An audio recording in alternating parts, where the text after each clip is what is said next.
السلام علیکم ورحمۃ اللہ وبرکاتہ۔ رب اشرح لی صدری ویسر لی امری واحلل عقدۃ من لسانی یفقہوا قولی۔ سورۃ الاعراف کی آیت نمبر 26 کا ترجمہ اور تفسیر۔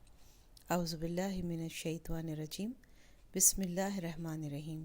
ترجمہ: اے آدم کے بیٹوں اور بیٹیوں، ہم نے تمہارے لیے لباس نازل کیا ہے جو تمہارے جسم کے ان حصوں کو چھپا سکے جن کا کھولنا برا ہے اور جو خوش نمائی کا ذریعہ بھی ہیں، اور تقویٰ کا جو لباس ہے وہ سب سے بہتر ہے۔ یہ سب اللہ کی نشانیوں کا حصہ ہے جن کا مقصد یہ ہے کہ لوگ سبق حاصل کریں۔ تفسیر: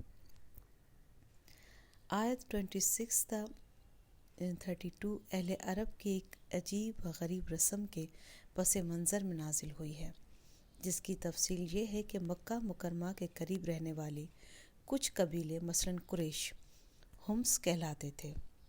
عرب کے دوسرے تمام قبیلے حرم کی پاسبانی کی وجہ سے ان لوگوں کی بڑی عزت کرتے تھے۔ اسی کا ایک نتیجہ یہ تھا کہ عربوں کے عقیدے کے مطابق کپڑے پہن کر طواف کرنا صرف انہی کا حق تھا۔ دوسرے لوگ کہتے تھے کہ جن کپڑوں میں ہم نے گناہ کیے ہیں ان کے ساتھ ہم بیت اللہ کا طواف نہیں کر سکتے، چنانچہ یہ لوگ جب طواف کے لیے آتے تو ہمس کے کسی آدمی سے کپڑے مانگتے، اگر اس کے کپڑے مل جاتے تو انہیں پہن کر طواف کر لیتے، لیکن اگر کسی کو ہمس میں سے کسی کے کپڑے نہ ملتے تو وہ بالکل عریاں ہو کر طواف کرتے تھے۔ یہ آیتیں اس بےہودہ رسم کی تردید کے لیے نازل ہوئی ہیں اور ان میں انسان کے لیے لباس کی اہمیت بھی بیان فرمائی گئی ہے، اور یہ بھی بتایا گیا ہے کہ لباس کا اصل مقصد جسم کا پردہ ہے، اور ساتھ ہی لباس انسان کے لیے زینت اور خوشنمائی کا بھی ذریعہ ہے۔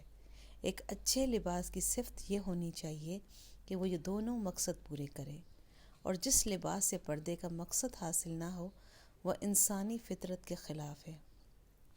لباس کا ذکر آیا تو یہ حقیقت بھی واضح فرما دی گئی کہ جس طرح لباس انسان کے ظاہری جسم کی پردہ داری کرتا ہے، اسی طرح تقویٰ انسان کو گناہوں سے پاک رکھتا ہے اور اس کے ظاہر اور باطن دونوں کی حفاظت کرتا ہے، اور اس لحاظ سے تقویٰ کا لباس بہترین لباس ہے۔